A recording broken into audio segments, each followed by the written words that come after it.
તો આગળ વાત કરીશું અરવલ્લીની. અરવલ્લી જિલ્લામાં સાર્વત્રિક મેઘમહેર મોડાસા, શામળાજી, માલપુર, ભિલોડા સહિતના તાલુકામાં ભારે વરસાદ વરસ્યો છે. વહેલી સવારથી વરસાદી માહોલ જામ્યો છે. મગફળી, સોયાબીન, અડદ સહિતના પાકોને નુકસાનની ભીતિ. કમોસમી વરસાદને લઈને પગલે ખેડૂતોને પડ્યા પર પાટું માર્યા જેવી સ્થિતિ સર્જાઈ છે. કમોસમી વરસાદને પગલે ખેડૂતોને પડ્યા પર પાટું માર્યા જેવી સ્થિતિ સર્જાઈ છે.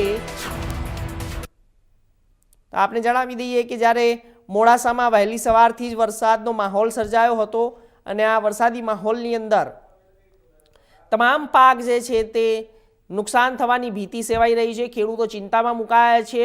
ખેડૂતોના મોઢે આવેલો કોળિયો છીનવાઈ જાય તેવી સ્થિતિ અત્યારે હાલ કમોસમી વરસાદને કારણે ઊભી થઈ છે. આપને જણાવી દઈએ કે મોડાસાની અંદર વરસાદનો અત્યારે કહેર યથાવત રહ્યો છે. આપણે જણાવી દઈએ કે વરસાદની સિઝન નથી, પરંતુ વરસાદ અત્યારે હાલ પડી રહ્યો છે. દિવાળી બાદ વરસાદ નહિવત જેવો હોતો હોય છે, પરંતુ વરસાદ કમોસમી વરસાદ છે.